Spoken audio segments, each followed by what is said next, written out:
അതായത് നമ്മളെ സംബന്ധിച്ചോളം മനുഷ്യന്മാർക്കുണ്ട് പ്രശ്നം വെച്ച് കഴിഞ്ഞാൽ ആദ്യമേ തന്നെ ഒരു വിഷയം ഉണ്ടാകുമ്പോൾ ഫസ്റ്റ് റെഫറൻസ് ആൾക്കാർ ചെയ്യണത് എന്താണ്? നമുക്ക് പൈസ ഇരിപ്പുണ്ടല്ലോ, അതെടുക്കാമല്ലോ, പറമ്പുണ്ടല്ലോ, അത് വിൽക്കാമല്ലോ, നമുക്ക് പൈസ ഇന്നാൾ തരാനുണ്ടല്ലോ, എടുക്കാമല്ലോ, ബാങ്ക് ലോൺ എടുക്കാമല്ലോ. ഇങ്ങനെ മനുഷ്യന്മാർ ആദ്യമേ തന്നെ അവരുടെ മെറിറ്റിനെ കുറിച്ചാണ് നമ്മൾ ഓവറായിട്ട് കോൺഫിഡൻസ് ആകുന്നത്.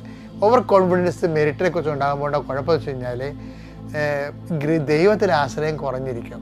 അതിൻ്റെ ഒരു ജീവിതത്തിൻ്റെ അപകടമാണ്. സംഖ്യ 14:6 ദേശം ഒറ്റുനോക്കാൻ അതുപോലെയുള്ള ദേശങ്ങളില്ല, ഒറ്റുനോക്കാൻ വിട്ടാണ് ആൾക്കാര്. നൂനിന്റെ മകൻ ജോഷുവയും നൂനിന്റെ മകൻ ജോഷുവ ഉണ്ടായിരുന്നു. യഫുന്നയുടെ മകൻ കാലേബും യഫുന്നയുടെ മകൻ കാലേബ് തങ്ങളുടെ വസ്ത്രം കീറി. തങ്ങളുടെ വസ്ത്രം കീറാൻ കാര്യം അറിയാവോ? ഈ അവര് 3ഉം 5ഉം ഒക്കെ ആയിട്ട് 2 ഒക്കെയാണ് പോയത്. 3ഉം 2ഉം 5 അങ്ങനെ 5 പേരുടെ 2 ഗ്രൂപ്പാണ് റിപ്പോർട്ടിങ് വരണത്. റിപ്പോർട്ട് ചെയ്യുമ്പോൾ ഈ ദേശം സ്പൈ ഔട്ട് ചെയ്യാൻ പോയിട്ട് റിപ്പോർട്ട് ചെയ്യണത് മോസസ് ഉണ്ടോ എന്ന് പറയണത് ആദ്യത്തെ ആൾക്കാർ എന്താ പറയണമെന്ന് അറിയാമോ? അവിടെ അനാർക്ക് എന്ന് പറഞ്ഞാൽ ഭയങ്കര കിങ് കോങ് ടൈപ്പ് ആൾക്കാരുണ്ടായിരുന്നു, ഗുസ്തി മല്ലന്മാരുണ്ടായിരുന്നു.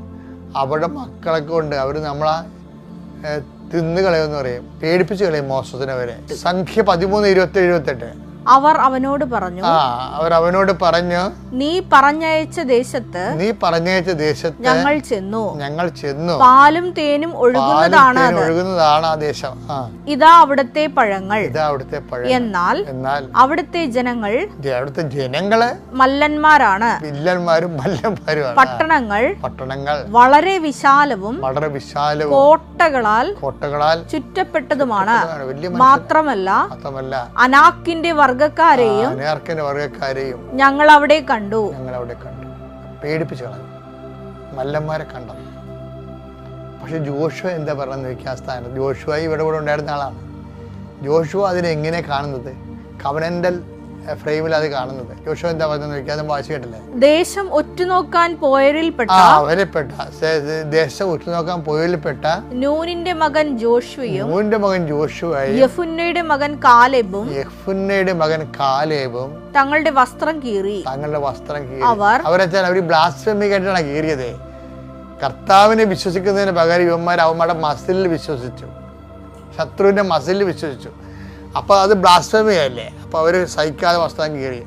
അവർ ഇസ്രായേൽ സമൂഹത്തോട് പറഞ്ഞു, എന്താ പറഞ്ഞു? ഞങ്ങൾ ഒറ്റുനോക്കാൻ പോയ ദേശം അതിവിശിഷ്ടമാണ്. കർത്താവ് നമ്മിൽ സംപ്രീതനാണെങ്കിൽ അവിടുന്ന് നമ്മെ അങ്ങോട്ട് നയിക്കുകയും തേനും പാലും ഒഴുകുന്ന ആ ദേശം നമുക്ക് തരികയും ചെയ്യും. നിങ്ങൾ കർത്താവിനോട് മറുതലിക്കരുത്. ആ ദേശത്തെ ജനങ്ങളെ ഭയപ്പെടുകയും അരുത്. അവർ നമുക്ക് ഇരയാണ്, ഇനി അവർക്ക് രക്ഷയില്ല. കർത്താവ് നമ്മോട് കൂടെയാണ്, അവരെ ഭയപ്പെടേണ്ടതില്ല. എന്തൊരു രസമൊക്കെ! അതായത് കർത്താവിനെ കൂടെ നിർത്തുന്നതാണ് ഈ ഉടമ്പടി എന്ന് പറയുന്നത്. ഇപ്പൊ ഉടമ്പടി കൊണ്ട് ഉദ്ദേശിക്കുന്നത് എന്താണ്? നമ്മുടെ ജീവിതം സുവിശേഷ വിഹിതമായി പുനഃക്രമീകരിച്ച് കർത്താവിൻ്റെ പ്രീതിക്ക് പാത്രമാക്കിയെടുക്കുക. അതുകൊണ്ടാണ് നിബന്ധനകളൊക്കെ എല്ലാം വെച്ചിരിക്കുന്നത്. പ്രേക്ഷിത പ്രവർത്തനങ്ങൾ, രോഗികൾ ശുശ്രൂഷ, നമ്മുടെ വിശുദ്ധീകരണമൊക്കെ വെച്ചിരിക്കുന്നതിനാണ് കർത്താവിന് പ്രീതികരമായ രീതിയിലേക്ക് ജീവിതം പുനഃക്രമീകരിക്കുക. അപ്പോൾ എന്ത് ചെയ്യും? കർത്താവ് നമ്മൾക്കത് ഏൽപ്പിച്ച് തരുമെന്ന്. അത് മോസസിന് ഇടയ്ക്ക് തന്നെ കിട്ടിയിട്ടുള്ളതാണ്. കർത്താവ് ഇപ്പൊ പുറപ്പാട് 14 എല്ലാവരും പറയുന്ന വചനമില്ല, എന്താണ്? കർത്താവ് നിങ്ങൾക്ക് വേണ്ടി യുദ്ധം ചെയ്യും, നിങ്ങൾ മൗനമായിരുന്നാലും മതിയെന്ന് 14 വായിക്കണില്ലേ? അത് തന്നെ അതും ഉടമ്പടി വചനമാണ്. അതായത് ഈ അനാർക്കിന്റെ മല്ലന്മാരെ ജോഷുവയും കണ്ടതാണ്, പക്ഷെ പേടിച്ചില്ല. അതുകൊണ്ടാണ് ജനങ്ങളോട് പറയണത്, നിങ്ങൾ പണി ചെയ്യണം. നിങ്ങൾ നിങ്ങളുടെ പ്രതിയോഗികളെ കണ്ട്, അല്ലെങ്കിൽ നിങ്ങളുടെ രോഗം കണ്ട്, അല്ലെങ്കിൽ നിങ്ങളുടെ കടങ്ങളെ കണ്ട്, ജപ്തി നോട്ടീസ് കണ്ട്, വിൽക്കാത്ത സ്ഥലങ്ങളെ കണ്ട്, അയൽവാസികളുടെ കേസ് കണ്ട് പേടിക്കരുത്. പിന്നെന്താണ്? ദൈവത്തോട് നിങ്ങൾ മലതിരിക്കുകയും ചെയ്യരുത്. ഇപ്പം നമ്മൾ ഉടമ്പടിയുടെ വില്ലന്മാരെ കുറിച്ച് പറയുന്ന സമയത്ത് ദൈവത്തിൻ്റെ ഉടമ്പടി ഇടക്കുള്ള വില്ലൻ ആരായിരുന്നു? ലോത്തായിരുന്നു. ലോത്തിനെ പേടിച്ചു. ആര്? എബ്രാം അല്ലേ, സാറ പേടിച്ചു. എങ്ങനെ പേടിച്ചു? എബ്രാം വയസ്സാം പ്രായമായിട്ടിരിക്കുന്ന ആൾ മരിച്ചുപോയ ഭയങ്കര ഗുണ്ടയെ ലോത്ത് ഇവരെ കൊന്നുകളയും, സ്വത്തെല്ലാം അടിച്ചു മാറ്റും. അതുകൊണ്ട് എബ്രാത്തിനോട് പറഞ്ഞ് നിങ്ങളിനി കാത്തിരിക്കേണ്ട, ഹാഗറിനെ പ്രാപിക്കുക, പിള്ളേർ ജനിക്കണം, പിള്ളേരില്ലെങ്കിൽ ഇനി മുന്നോട്ട് പോകാൻ പറ്റത്തില്ലെന്ന് പറയും. പേടിച്ചു പോയി. സാറായി ലോത്തിനെ പേടിച്ചു. അത് പറഞ്ഞുകൊണ്ട് തന്നെ എബ്രാഹത്തിനെ പേടിപ്പിച്ചു. അങ്ങനെയാണ് അവർ ഹാഗറിനെ പ്രാപിക്കുന്നത്. അവർ എബ്രാഹം പേടിയുണ്ട് അവിടെ.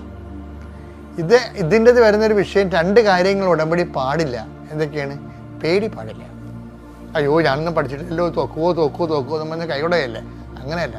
കഴിഞ്ഞ ദിവസങ്ങളിലെ കുഞ്ഞുങ്ങൾ സാക്ഷ്യം പറഞ്ഞ് ഒരു പുണ്യ സാക്ഷ്യം നിങ്ങൾ കേട്ടില്ലേ? IAM-ൽ ഞാൻ 2 ആഴ്ചയ്ക്ക് പഠിക്കാൻ പറ്റില്ല, പക്ഷേ ഞാൻ പേടിച്ചില്ല. എന്താ കാര്യം?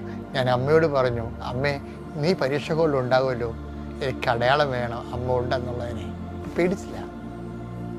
അതാണ് പേടിക്കാതിരിക്കുന്നതും. പിന്നെ എന്ത് ചെയ്യണം? ദൈവത്തോട് മറുതലിക്കാതിരിക്കണം.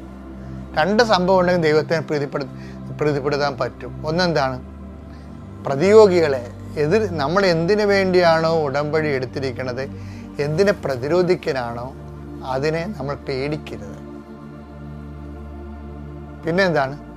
ദൈവത്തിനോട് നിങ്ങൾ മറുതലിക്കരുത്.